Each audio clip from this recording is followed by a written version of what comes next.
Welcome to the Modern Athena's podcast with Sonia and Debbie, where we discuss how regular women became Athenas in their own time by working hard, persevering through the challenges in their lives, and contributing to a better world. This is podcast 12.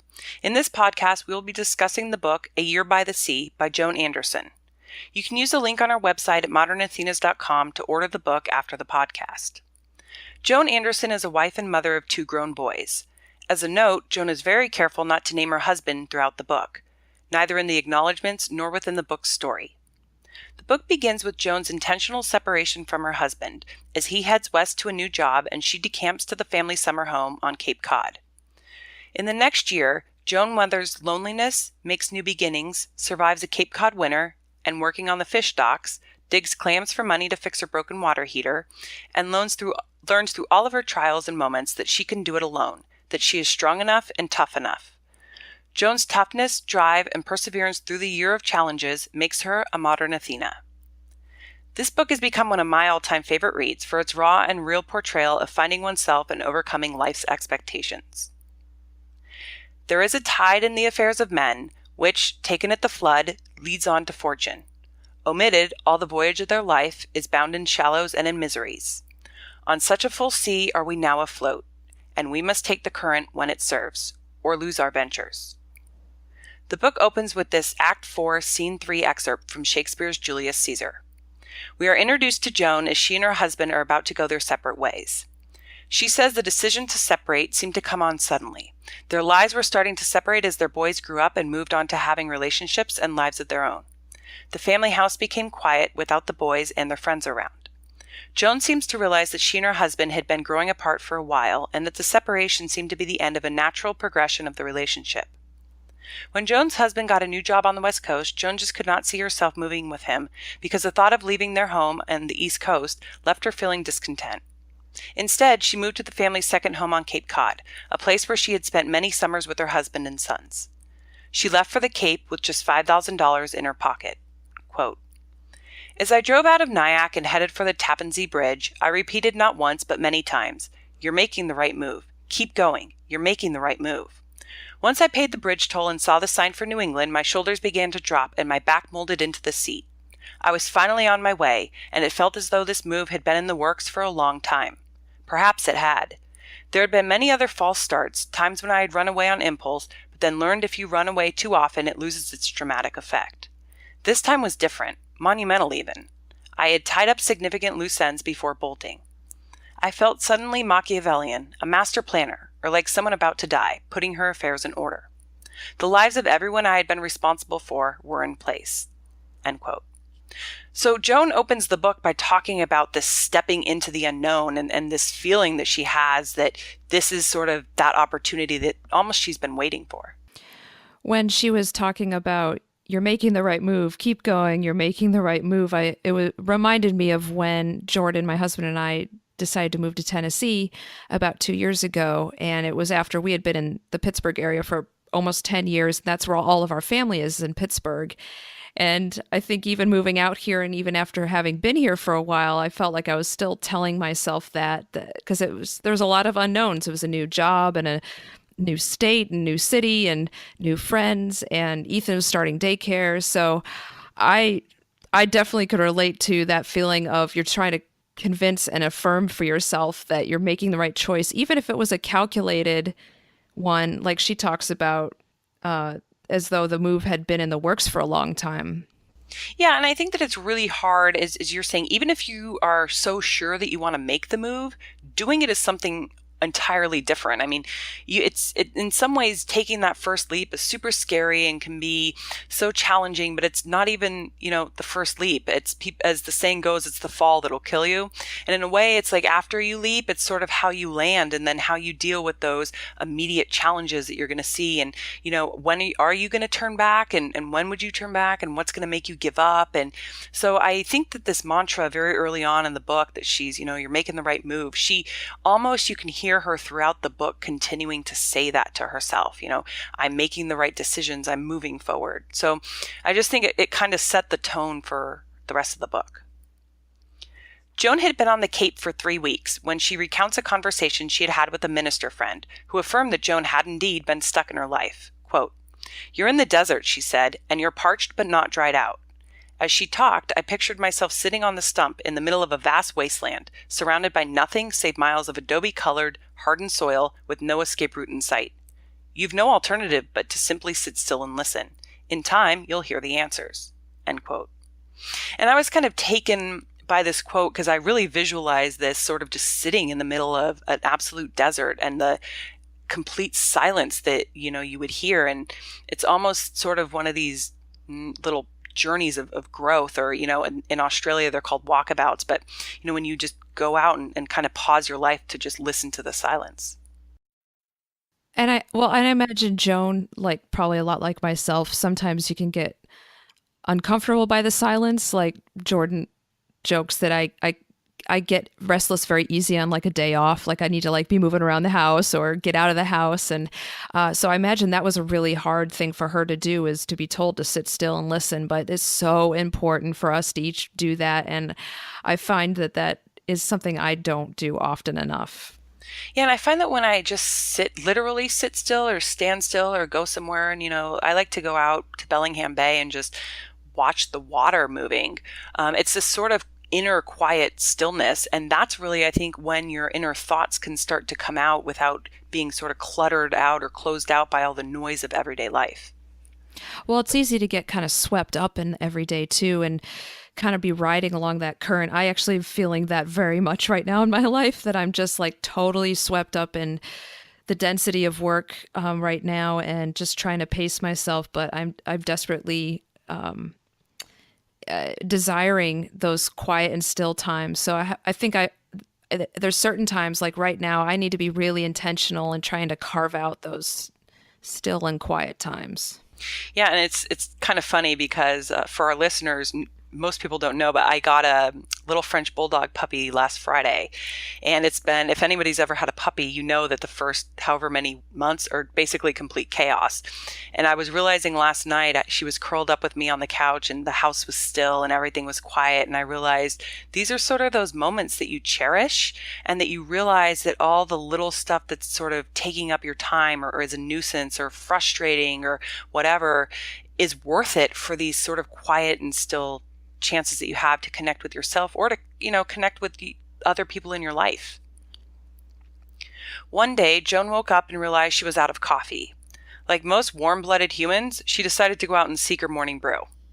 The only place open in the early morning hours was a local place frequented by the fishermen who made their living from their boats in the sea. Joan stopped in and listened to their conversations as she drank her coffee.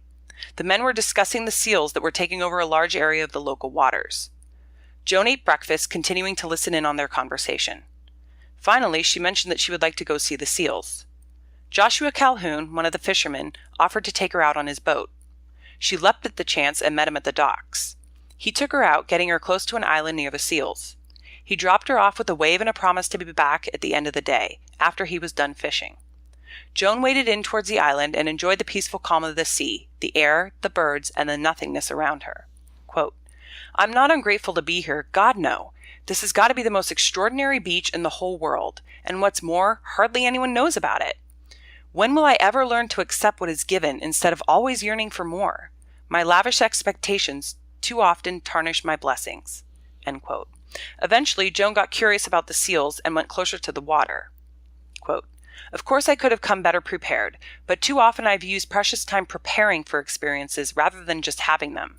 I must learn to surrender to the moment, but the very word surrender evokes giving up and giving in, not an easy task for a demon planner like me, who has spent the better part of my life stage managing everyone else's show while waiting in the wings for my own time to come. Yet look at what happened. Destiny won, as it always does. I'm no longer in control of my marriage, the children, or my future. Nothing is certain. Actually, there is a sense of relief in admitting that everything is out of my control. It's hard trying to be right all the time, to be a good girl. On occasion, being dead wrong and human offers some solace. One day I caught on to the burden that goes with control. The controller does most of the work. Ever since my husband said, 'You've always appeared so strong and in control,' I've come to despise being called strong, being the one everyone counts on to pick up the slack." End quote. Joan ended up throwing caution to the wind that day and diving in with the seals, swimming around with them and letting go. At the end of the day, when Joshua picked her back up, Joan had no words to describe what she had experienced that day, in the stillness and the quiet of the island, in the company of the seals. What she found was freedom. And as I was reading her experience with the seals, I was really thinking about that sort of loss of control. And I don't do well with, sort of giving over control or not having the control. I really like control. So I was thinking, how many opportunities I probably have in my daily life to just let go, and how beneficial taking some of those might be. I totally agree. I like to be prepared, very prepared. I like to be, the unknown and the unpredictable is kind of unnerving because, and I don't know if it's a confidence issue or it's maybe it's needing to place more trust in others, but that unknown and unpredictable nature of certain situations, whether it's having to approach someone and not knowing how they might react, or just entering into an experience that I haven't done before. It's something that it's easy to, I think, in life build kind of those safeties in so you don't have to do that. But I was wondering, after reading this part, what freedoms might come from me being able to kind of ask others to take their share of the load, and also to just step into that unknown and just kind of trust and be open to whatever might happen. And I can imagine that. I like how she just dives in with the seals, and that's a very freeing image, but it's also something that I think I could really hold on to and try to find ways to put into my own life. Yeah, and as I was reading this portion, I was also thinking, I took a trip to Italy in 2014, right after my divorce, and I went with just literally a small knapsack or a backpack full of stuff and myself. And I had a basic itinerary planned, but it was this sort of freeing experience to kind of give over that control to just destiny. And to, I arrived in Manarola, which is just this beautiful seaside town. It's really famous in a lot of photos. And I sat on just sitting on this dock and just had my feet in the water and just watched the most gorgeous sunset I have ever seen. And I would never have had that opportunity if I was so tight with my control that I had every single minute of the trip planned. So I try and remember those kinds of moments and breathe a little deeper and, let go. But it's definitely a challenge in day-to-day life not to be in control of everything that's happening, or at least to, not counteract that lack of control with something else. Quote, "Why am I more cautious as I age instead of the other way around? I wonder if it's all tied to failure. I tend to forget my gains and only remember the losses. The failures have piled up, wreaked havoc with my confidence until, as an adult, I've become afraid to take chances. Inexplicably, there was a gradual erosion of faith in the essence of myself, as the habit of deference grew like a cancer on my soul, until what I had become was out of my hands. Boy, have I ever allowed too many days to go dull and permitted too many parts of me to go unused. Perhaps in my next life I'll return as a seal and be forced to use all of me. Unless, of course, it's not too late for this life." End quote. And I was really taken by her sort of looking backwards and through her years of her life, and sort of using her age as this marker of, have I let life just go and not taken care to ensure that, I'm experiencing everything that I could experience. I think that everyone must have those moments in life where they kind of wake up and it's like, how did I get here? Like, there's memories of kind of the most vibrant parts of you that seem to be further in the past. And one thing I was thinking of when she was describing this was about a year ago. My son is 3.5 now, but about a year ago, I was kind of fed up with feeling lazy and out of shape and everything. And I felt like it had been long enough that I now can take some time for myself, which is a really hard thing for a new mother to do. But I signed up for a Spartan race, which is this like obstacle race that I'd never done before. I'd seen it online and everything, but it was, I had no idea how I was going to actually do the race, but I signed up. And I don't remember how long it took me to decide to do that, but once I did, I was committed, and I had no idea if I was going to fall flat on my face. And I ended up, finishing the race, but it was a really important thing for me to be able to do, to kind of just almost like pivot and turn around, almost like a 180 and go in a new direction. Have you had something like that recently, Debbie? Yeah, I mean, I think it's yes. I just actually today had a conversation with a friend who I met 14 years ago this coming September. And he and I were just like, wow, 14 years. I mean, it was nuts. Just to think that, it had been that long. And it made me start to think like, what have I done in 14 years? And you start to kind of get to this point where it's, wow, I better get on living. Right. But you also forget all the amazing experiences that you've had. And I think, as you just live day to day life, it's one excuse after another, right? Like you were mentioning, I'm a new mother, or I have a new job, or I'm not feeling good, or it's an endless litany of these sort of excuses that we put in the way of our own path and in the way of our own forward progress. And I think it is really important to sort of identify those and figure out ways to go around them or to just crash through them and get, to the other side, because there is another side and it's worth getting to. Well, and for me, it was finally seeing the value in taking the time and giving myself the opportunity to do something I wanted to do again, because I had set aside my own desires for, quite a while to just try to focus on raising a kid. And it's funny that you should say that you connected recently with a classmate. I had breakfast with three of my classmates from undergrad, and I was realizing that was like over 15 years ago that we were together. And it's like, wow. But the thing I noticed looking around the table is like, we've all made a life for ourselves, and none of us could have anticipated the paths we would have gone down. But that was a pretty joyful moment, actually, because we've all kind of made it in our own way. And that was pretty cool to see this weekend. Yeah. And next year it'll be my 15th year reunion for college, which I can't even, like, I literally cannot believe it's been 15 years next year. But, as you were just talking about that, I was thinking about all my Smithy friends and classmates and all these sort of ideological things that we wanted to do when we graduated, and these life plans we had laid for ourselves. And as I'm thinking, I don't think there's a single solitary one of my Smithy friends. And as they listen to this podcast, I'm sure they're going to chime in and say, hey, but not a single one that I can think of who's actually doing what they thought they would be doing when they graduated college. And, life just takes really funny twists and turns. But as you're saying, you make a life for yourself, and those really funny twists and turns become a part of you. And as we age and we look back at all those experiences, that really makes us who we've become. Quote, "If only my husband and I had learned to work more in concert. I sensed a need for a deeper sharing from the beginning. Perhaps our Peace Corps life in Africa worked well because we had to depend on one another for virtually everything. Certainly our son and his wife on their biking tours are establishing a bond stronger than most of their peers possess. Yet many of us entered marriage as only half a person, expecting to be completed by the other. We held dear to the fantasy that the man waiting at the end of the aisle had all the answers." End quote.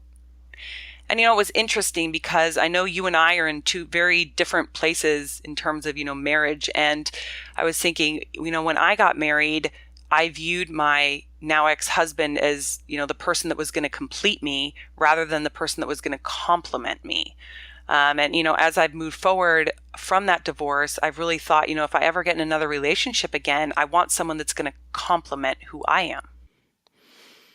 Yeah, I've been thinking about that's, how Jordan and my relationship has gotten stronger. It seems like it's because we each kind of have been embracing our own individuality, but also the more we're kind of selfless towards each other and trying to encourage each other in our goals. It's kind of, that has to be a compliment. We're two very different people.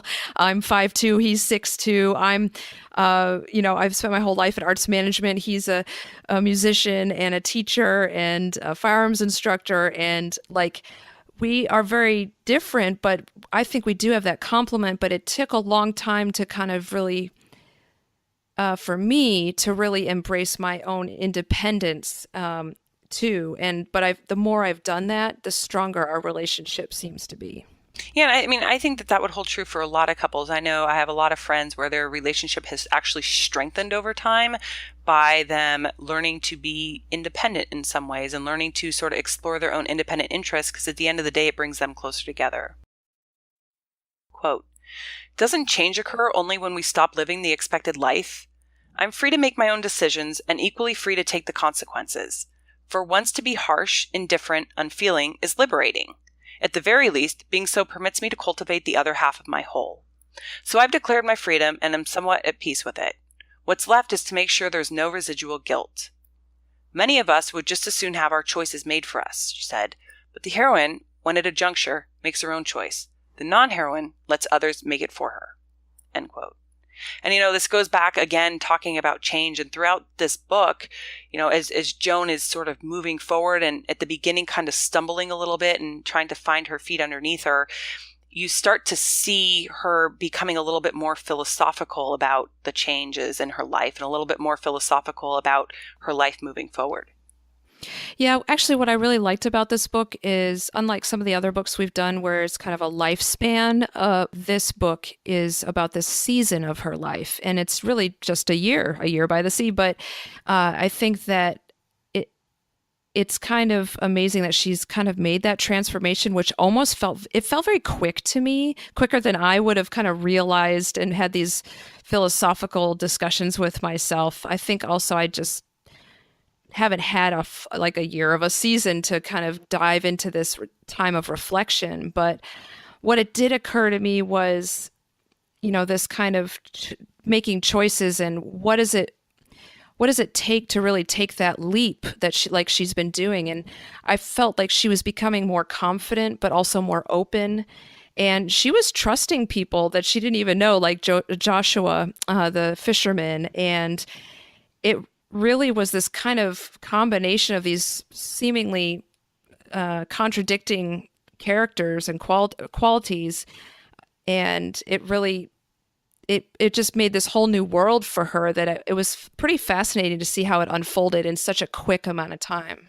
Yeah, and I think part of what really I respected about her was that she allowed the change to sort of wash over her in a sense. She didn't fight it. So once she made the decision to go to Cape Cod, there were all kinds of obstacles that she faced in that year while she was there, but she kind of allowed that water, that tide to just roll over her and allow herself to experience all of that without prejudging it or demanding the control or, judging her reactions or judging her decisions. And so, I kind of walked away with that thinking, like, are there portions of my life or opportunities in my life where I could just let the tide or the water just rush over me and just enjoy the moment and be trusting in taking that chance and be trusting in myself. Yeah, I think that kind of letting go, it seems like she kind of let go of her ego or any arrogance or any kind of almost contempt she had for the idea of letting go and letting go of the control of her life. And the more she kind of embraced that, it seemed like the more she got out of it. For sure. When Joan moves to the Cape, she and her husband sell the family home in New York, and most of what she owns goes into storage. The tiny cottage she lives in on the Cape is furnished from what it was when it was the summer family home. As Joan spent the late fall on the Cape, she began to realize what she wanted. Quote, having taken myself away, I am in a frame of mind to wait and see, rather than manipulate and direct. Living with nature has taught me the dignity of being without motive. Occupying this tiny cottage, with no clutter, only barren essentials, has served to help me find more and less. End quote. And, I was thinking, this sort of minimalistic undertaking that she had at the cottage, a little bit out of necessity because, she had the stuff in storage and she just needed to kind of move on this year, but also by choice. I think that oftentimes we surround ourselves with so many material things that we just forget, we don't need all these things. And if they went away, who would, you wonder, who would I be and, what would I do? And at the same time, this simplicity that she describes of this cottage just sounded so appealing. It was like, wow, that would be really very, just such a, I don't know, a relaxing atmosphere. And coincidentally, we just did quite a bit of spring cleaning in our house this weekend. And so, went through my closet, and anything I hadn't worn in the last year, I took to Goodwill. And actually, I brought Ethan into that process this year, and he decided to pick like half his toys to give away. And I think he understood that he was giving them away. But I think as I age, this idea of minimalism is much more appealing, because I've also seen the value in relationships and well-being, and the non-material things have become much more important to me as the years go by. Yeah, and it's interesting. I've moved, probably not even kidding, 15 to 20 times since I graduated from college. And oddly enough, I have this tendency when I move to throw out everything. I mean, I don't keep a whole ton of stuff. I literally toss stuff. But I have basically these 2 Rubbermaid containers that I've taken with me and toted with me. I started them kind of in college, but it was after college, that first summer after college. And since then, I've toted them everywhere. And, recently, once we moved up here to Washington State, I went through them. And it's kind of this like time capsule and this treasure trove of memories. And then I saw this advertisement for, digital scanning all of those sorts of documents in. So I took them there and I had them all digitally scanned. And then it was like saying goodbye to them was this really weird emotional experience. And then once I got over that, I was fine. I don't miss them. I don't miss any of the stuff. I definitely think that sometimes we keep this stuff around us for the memories, or for nostalgia. And the reality is the nostalgia is in your mind. The memories are in your mind. The stuff itself doesn't represent them at all anymore. And you got to just let it go. And the more that you can let go, the better off you'll be. And one of the other things I was thinking of is online, I was reading one day about this, a year with 30 pieces of clothes. And so this woman literally lived a year wearing just 30 articles of clothing. And it made me really look at my closet and think, what do I have in here that I've never worn? And so I did this really cute trick where I took all of my hangers and I turned them backwards. And then as I wore clothes, I flipped the hanger around. And then after 6 months, anything where the hanger wasn't flipped, that wasn't strictly a seasonal item, got taken to a sort of consignment store and sold. And it was really just an interesting and freeing experience, because, everybody thinks they wear everything in their closet. You absolutely don't. On a foggy winter morning, Joan goes walking on the beach, a place that had become a refuge for her since she had moved out to the Cape. That day, she met an older woman on the beach, Joanie Erickson, who also routinely was walking along the beach each day. Joanie had moved out to the Cape with her husband as he had neared the end of his life. Now she remained on the Cape. We begin their friendship with their first walk together along the beach that morning. Quote, "I feel a bit like that little boat," I blurt, not meaning to speak my intimate thoughts out loud. "How's that?" she asks. "I feel loosened, even free, but with no oar to steady the boat just now." "I'd say I'm at sea as well," she admits, "but I just keep going. Don't look back, look out. I've left lots of stuff back on the shore, hoping I'll find more out here." "The fishermen think like that," I add. "They go out day after day, trusting the voyage, casting their nets on a whim, and always seem to come up with something." End quote. And as I was listening to their, reading their discussion, I was thinking, going out with no oar, like what a metaphor for change in life. Yeah, that is opening yourself up to wherever you might be taken. And that's, even just thinking about it's a little bit anxiety ridden for me. But, what Joan and Joanie really were able to showcase was discovery comes from those voyages. And I felt like Joan went through such a discovery period throughout this book. And it seems like it's such a rewarding, even though it's scary because it breaks you out of your normal routines and all those safeties we put in. It's such a rewarding thing. And I think it probably makes for a really full life. Yeah, and it's interesting. There's a saying, I don't know who is attributed to the quote, but it's sort of, look, face forward, don't face backwards, because when you turn around, there's nothing there to see. And I think Joan kind of rolled with that during this year period, which was, don't spend time in the shadows. Don't spend time turning around and looking at your past and reevaluating coulda, shoulda, woulda, but instead just sort of turn forward and look at the big sea and see what's in front of you. Quote, "Sometimes I think women are like the fog," I comment. "How do you mean, dear?" "Well, we have a knowledge of what is underneath, but our real selves are obscured by what others think of us." End quote. I was thinking, women are like the fog because our real selves are obscured. And I think, wow, that's completely true. Yeah, we've talked a lot about expectations of others, and I think that definitely talks about what others think of us. But I think this idea of maybe those times when we obscure ourselves, and what I took from that was to mean that we often set aside our own needs for the needs of others, I think. And if that becomes the norm, then your true needs and your true identity can be really obscured, because then you're becoming something for everyone else at the expense of your own identity. And that can be a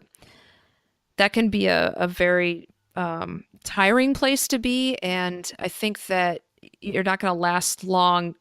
You're going to burn out pretty quickly, and pretty soon you're just not going to be able to take care of others or yourself. So again, in the last year, I've really seen the value in taking care of myself so that I can better serve others, and they don't have to be exclusive of each other. They can actually be complementary to each other. Yeah, and I think sometimes we obscure ourselves because we're afraid of ourselves. We're afraid of what we're going to see because we've made this whole image of our own self in our mind, and it's like, no, I'm strong, I'm powerful, I can do it. And then, in those quiet, still moments, when you're starting to look at yourself and not obscure what you're seeing or sort of put it through a filter, and you can actually see your own self, it's almost this like enlightenment. It's almost this like ability to finally really see your true self and who you are. Joan described her relationship with Joanie as, quote, "a full moon tide whose frothy waves smack upon the shore, trickling upward, refreshing the toes of the beachcomber. Real connection seems to happen that way. Two like-minded souls meet and sniff around one another like puppy dogs. The whoosh, a moment of fission occurs. Pleasantries are dropped, closely twined feelings surface, and a relationship is born." End quote. So Joan, throughout this sort of course of year, once she meets Joanie that first day, they become pretty good friends. And, we had talked and expecting Adam about Martha's, close friends, especially Sybil. And, we discussed having these friends in our lives, like Joan had Joanie. And these are people that just, you can relax all the formalities around. You don't have to be careful about what you say. It's just this really good, true core friendship. Well, and we all have those friends. I have a very good girlfriend, Sheila. She's my very best friend in the whole world. We've been friends since we were in 8th grade, and she knows me very well. But at the same time, I really liked how Joan described how these new friendships can come about. And you, Debbie, and I have met. We met only 6 months ago. And it's actually, I was just thinking about that the other day. It's rather incredible that we've only known each other 6 months, because when we met, I mean, I felt like there was kind of an instant connection, and we had some real honest talks. And I mean, I felt a true connection to you. And I've joked that you're kind of like the sister I didn't have. But it's amazing when you can have that kind of immediate connection and there's a depth to it.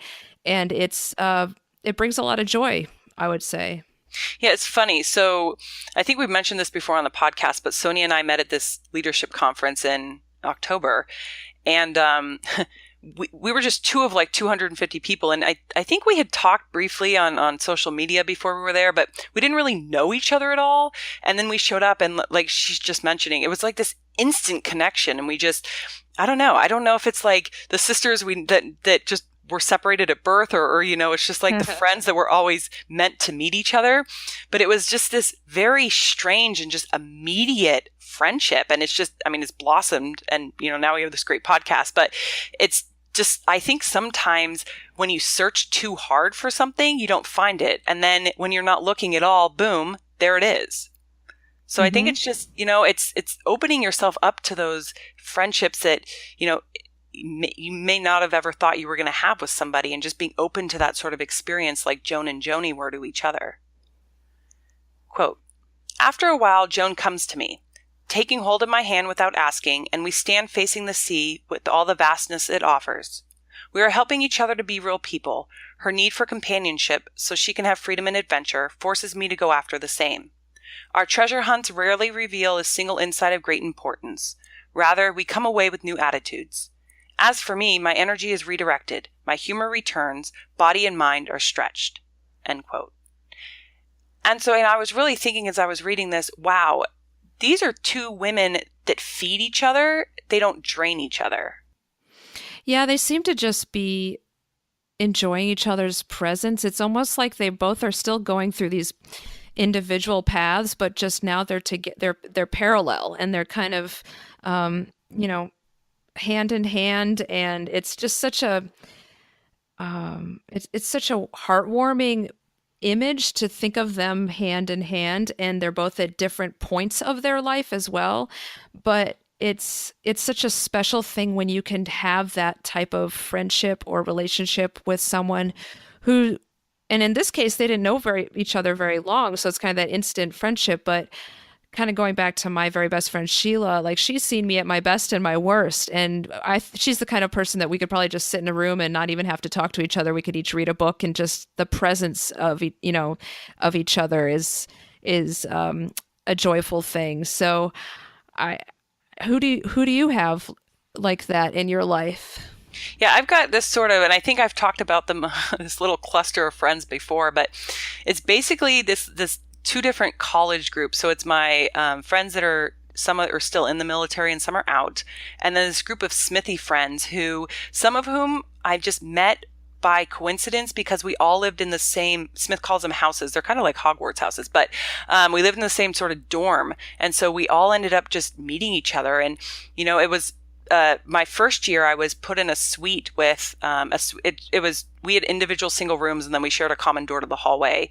But my suite mate's name was Marianne, and we still remain in touch and, talk to each other through today. And it was, kind of luck and coincidence, but, it brought us together, and, we still know each other well. And then I have, this one friend that both of us have just been through a lot of sort of turmoil in our lives. And, she's still in the military, so I won't out her, but, she's now stationed back in Hawaii again, and has been there before. But, we just keep kind of propping each other up. And both of us went through really hard divorces. And, it's been a struggle for both of us. But she's kind of always there to have a good laugh, or, she just sent me a link the other day. And it's just things that make you laugh and smile. And, I've got several other friends that do the same thing. And, I've told the story about one of my Army friends giving me that stuffed monkey, but she's just like that still in my life. She's just she's got great sense of humor, and she always, inspires me and brings me up. And, eventually on the podcast, we're going to have my third and sort of closest military friend on the podcast to talk about herself, which just wait for the episode. I mean, she's just amazing. But, I was struggling at this time period, and she sends me this gift in the mail out of nowhere. And I mean, it just brightened my entire week, and then we've sent each other some crazy stuff on and off. But it's cherishing those relationships, and it's cherishing those people, and, realizing that it's not always about, being there just in bad times, but it's about providing that positive support through each other's sort of challenges in life. Joanie taught Joan how to weave on a handheld loom. Quote, "Through her, I am beginning to see that every thread is significant. To think of pulling out a color here or adding one there would be to alter the fabric of who I am. She is teaching me that the delight is the continuum, to take all that I know and am and weave that wisdom into the fabric of everyday life, remembering always to leave room for myself. Please, dear," she's had to say to me more than once, "keep the weaving tight so that you can have space for what you're becoming. You've covered 2/3 of the loom, and you still have half your life left." End quote. This loom analogy, I was thinking, wow, I do that all the time. It's like I want to finish the weave or the sort of whatever I'm creating so badly that I'm not leaving any room for those future experiences. Yes, it's hard in the grind of work and home and in between to carve out those spaces, but I think when we do and when I do, that's when I find balance. And it's kind of creating that separation between home and work, and leaving just when I come home. Thankfully now I have a 3-year-old Ethan, and of course my husband Jordan. And Ethan requires my full attention, which actually is sometimes just a great thing, because I come home from work and I can't think about work anymore because he wants to play with Batman or do blocks or trains or run outside or whatever. And that's the kind of space that I feel like is in my life now. And I really try to embrace it and protect it. Yeah. I mentioned earlier in this podcast that we just recently got a puppy. And for all the dog owners out there, yeah, I had no idea what I was getting myself into. I mean, I was warned and warned and warned. Yeah, no, it's like having an infant. But same way with Ethan, I feel with Luna, my puppy, it's like I come home and my day is just gone. Whatever happened, whatever didn't happen, whatever frustrations I've had or anger I've had towards people, it vaporizes the minute that I'm sitting on the floor and playing with her. And her entire world at that moment is playing with this little stuffed puppy that we got her. It's this little stuffed bunny, and just realizing like those simple moments, those little things in life really are what's important, and all the other stuff you just have to let go of. Joanie turned into a mentor for Joan. Quote, "Every woman should have a mentor, not her mother, but someone who doesn't have a stake in how she turns out, who encourages her to risk, who picks her up when she falls flat on her face." End quote. And I know we discussed mentors a little bit on the podcast before, but I thought it was interesting that, in this story, it specifically excludes her mother, because for me, my mom is one of my absolute biggest mentors. Yeah, Mama Swalina, shout out to her. She's our number one fan. Definitely. And that's, yeah, I thought that was interesting, and I wonder who Joanie's mentors were. I was thinking about this, and recently I've had just a couple women mentors who have been coworkers in the last, years of my career, who it's been like kind of minimal interactions, but they're kind of very meaningful ones. And whether it's just talking about leadership style or talking about home life or whatever, that kind of frequent daily interaction at work has been really beneficial for me. And so it's not necessarily any one single person, but it's finding those really meaningful interactions that are kind of apart from the daily grind. But that seems to be the environment that I'm in, I'm so thankful that I'm in a supportive environment like that. Yeah, it's interesting. I was trying to think, besides my mom and my grandma, who are incredible, who in my adult life have been women who have been my mentors. And I honestly couldn't even think of a handful. Generally, all of my mentors, especially professionally, have been men. And over the past year, almost a year and a half, she's going to probably say year, Sarah, who we actually had on as our first podcast guest, has become a really great mentor for me. And when I'm going, indiscriminately crazy with life, and, I'll bat some ideas around with her, and she's just such a grounding force for me. And so, I have kind of, that's just naturally developed between the two of us. And I think, does gender matter with mentors? And, at Smith, we're always taught, women, strong women, mentor women, find a woman mentor. But yeah, oddly, with all of that, feminism and, women being strong, I just haven't found that many in my professional life that I've really connected with. One day, Joan and Joanie were on one of their walks on the beach. Quote, "I move away, withdrawing into my own space, having found some beach glass and now want to look for more. As I finger the pieces in my pocket, I realize that once they were part of a whole. Now they are cracked and broken, but time has softened their edges, each becoming new on their own. A nice metaphor for a woman who has evolved through the various passages, integrating the soft and the hard sides of her personality, now beginning to relax into understanding what her life is all about." End quote. Yeah, so I was thinking, what are those beach glass moments in my life?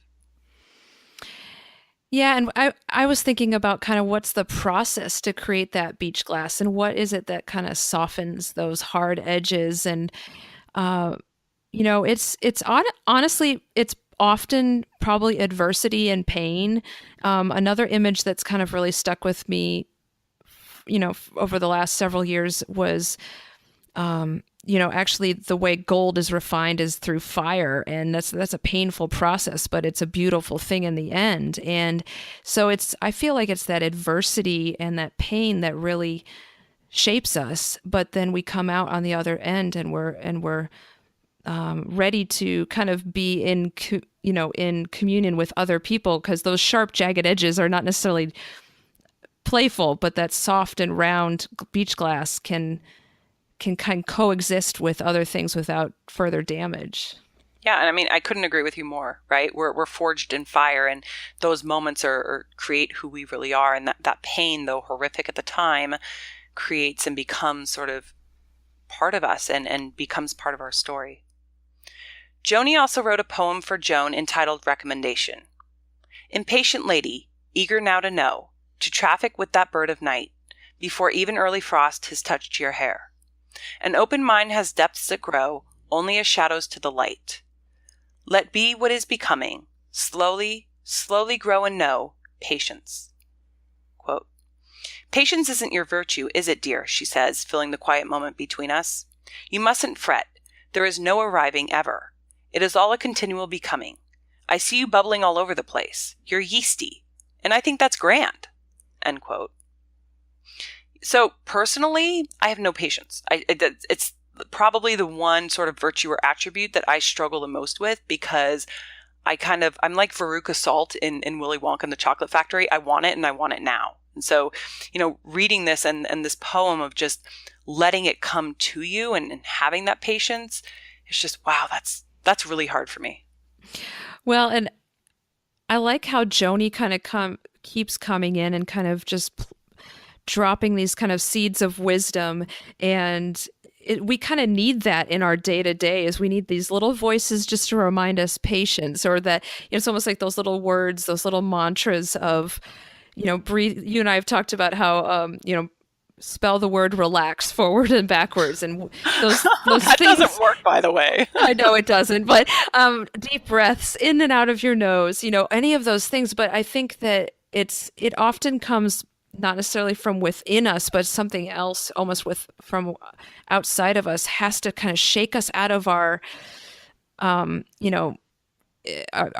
desire to have just complete control over a situation. And it's when those little voices come to me to say just a simple word of patience, or breathe, or relax. And I feel like Joanie's kind of like this fairy godmother in this book, that she keeps dropping these words of wisdom. No, I can completely agree. And I loved how they were always so timely. And maybe that's just the way that Joan wrote the book, but it would be this like struggling moment that she was having. And then in comes Joanie with this sort of beautiful philosophical kind of food for thought.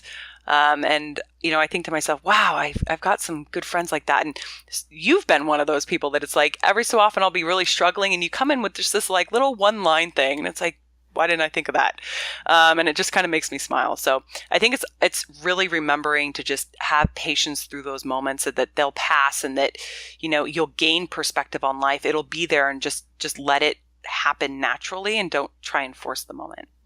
Well, and sometimes patience can just be kind of going back to that desert and that stillness and that quiet place, and just waiting a little bit longer than you want to kind of make your next decision or your next move. It doesn't have to be, a total grinding halt. And so sometimes that's been a good reminder for me as well, is you just need to take that extra breath. You don't have to stop everything. I agree. The water heater at the cottage started leaking in the spring, and it left an inch of water in the basement. The plumber reminded Joan that the cottage wasn't winterized, and that this was not unexpected. While her husband was paying the mortgage on the cottage, Joan was responsible for her living expenses. Having arrived with less than $5,000 in savings, she had gotten a job on the fishing docks during the fall months.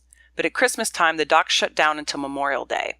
When her water heater broke, the plumber told her it would cost $1,200 to replace. Joan's savings, earnings from the fishing docks, and royalties had dried up. She needed cash and she needed it fast. She called her husband asking him for the money, but he told her no. She was responsible for these living expenses. Strengthened by the women in her family who had always found a way to make ends meet, Joan headed into town to find a help wanted sign, but there were none. She did finally find her old friend, Joshua Calhoun, who offered to take her with him to dig clams when she had gotten the $100 clam digging license. A basket of clams were worth $15 to $20, and within a day, he reasoned, she could pay for the license. After that, she just had to keep clamming until she paid for the water heater. It was the only way that Joan could see to make enough money to pay the $400 deposit that the plumber required before he would fix the heater. So Joan went clamming. The labor was hard, especially on her upper body. Joshua showed her how to dig up the clams and then left her on her own. At the end of the day, she rowed back to the docks with him in his boat.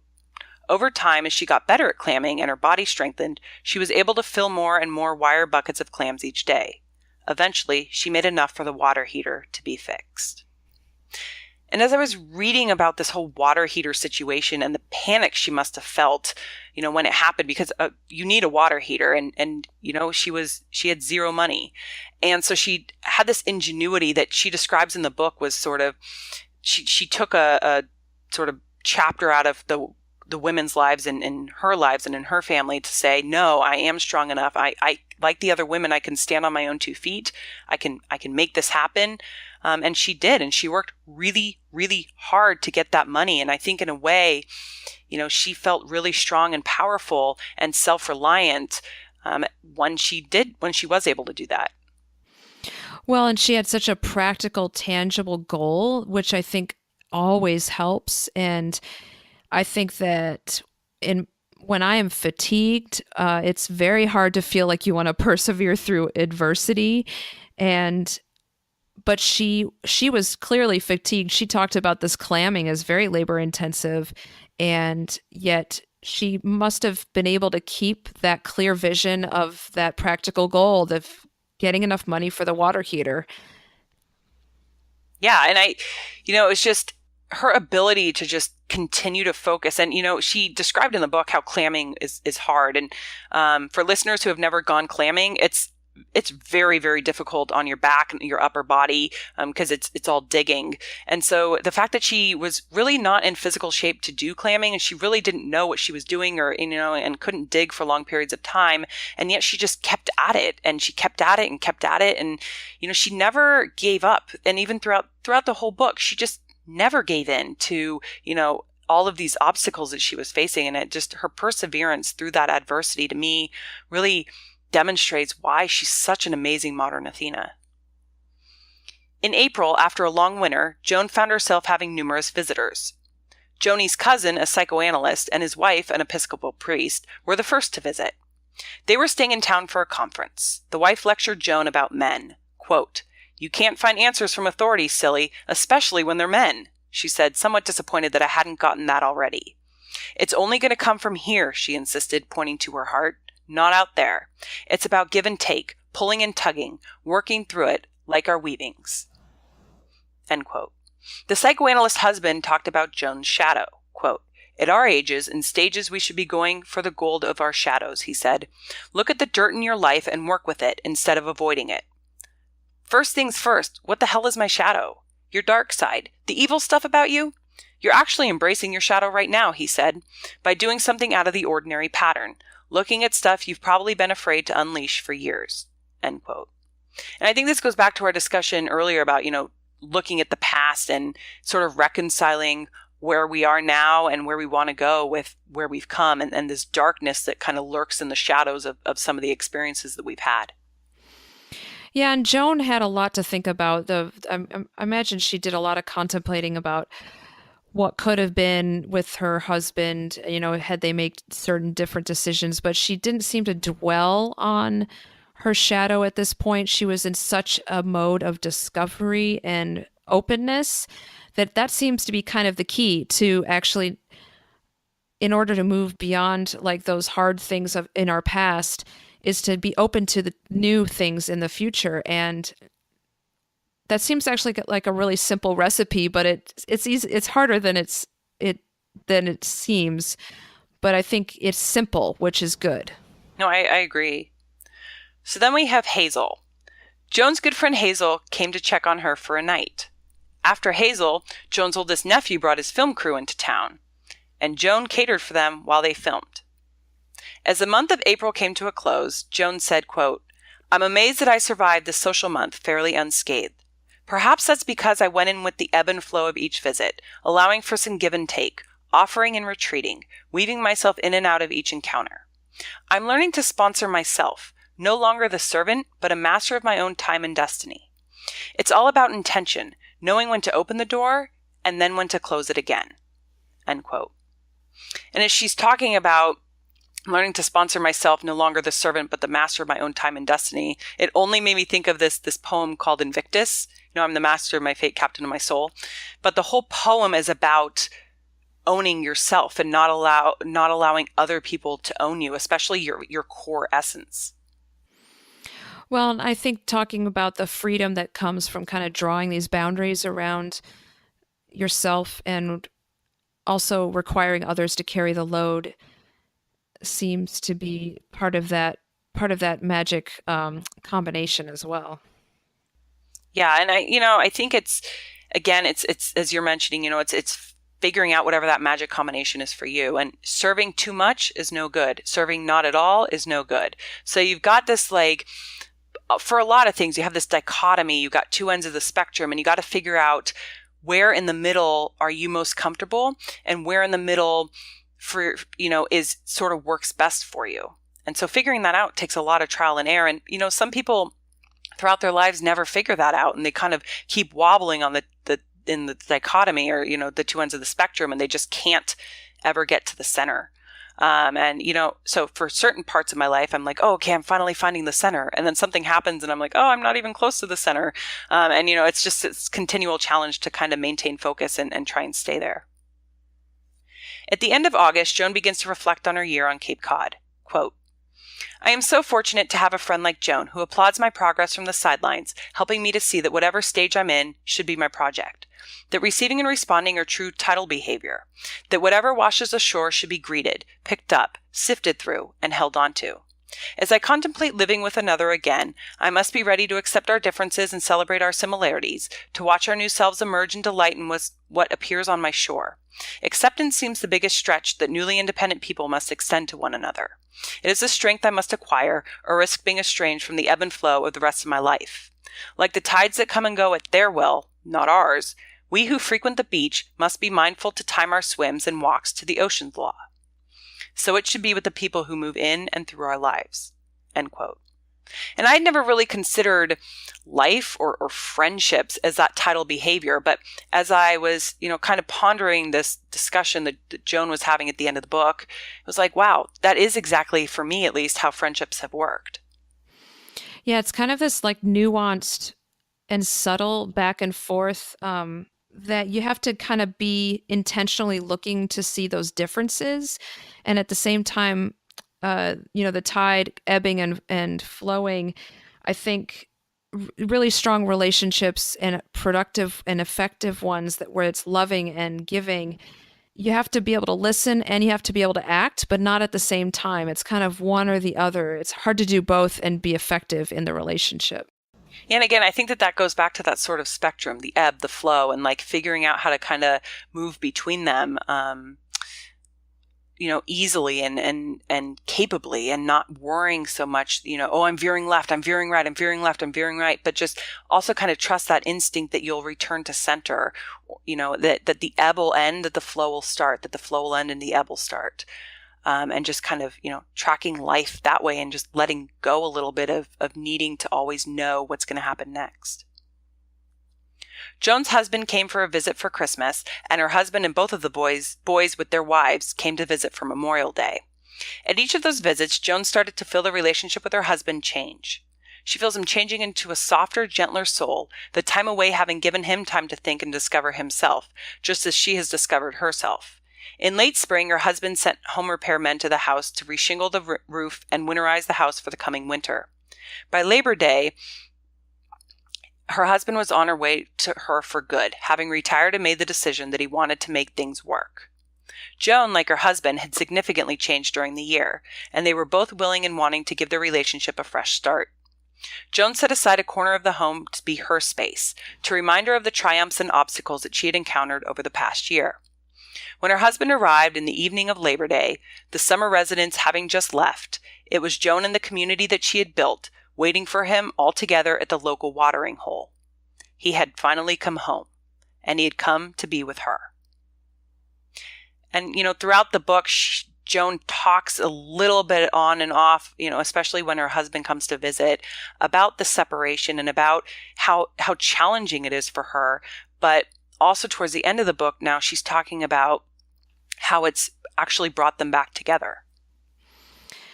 Yeah, and I really liked how she was able to give us this insight into this season of her life. And still, I find it rather remarkable that she was able to kind of just travel a pretty far distance, but in the sense like she gets back to where they had probably been at one point with her husband and whenever they fell in love, and kind of it was like this renewed and refreshed outlook on their relationship, and they were ready to see each other again. And I found that seemed to be a very special point in their lives. Yeah, and I agree. I think that they were both at different places, and they were both willing to look at each other in a different light than they had before. And I think, it takes two to tango, right? And I think both people, when they've had a separation, whether it's a marriage separation or friendship separation or some other kind of relationship, if you want to come back together again, you've got to be willing to look at the other person in a new life and not drag with you all the baggage that probably caused you to separate in the first place. And on that note, that's all we have for today. Thanks for listening and downloading and sharing this experience with us. You can also interact with us and follow us on Facebook, Twitter, and Instagram, where we announce episodes and share additional information about each podcast. If you have questions or comments about today's podcast, please submit them to us via our website at modernathenas.com, our Facebook page, also under Modern Athenas, our Twitter account at Modern Athenas, or our Instagram at the Modern Athenas Podcast. We would also really appreciate if you could support our podcast by leaving us a review on iTunes or Stitcher, and by subscribing to the podcast. In our next podcast, Podcast 13, we'll be discussing the book Year of No Clutter, a memoir by Eve Schaub. As we leave you today, we want to remind you to never forget that each of you, like Joan in A Year by the Sea, has the power and capacity to be a changemaker in your own world. Work hard, dream big, and reach for the stars.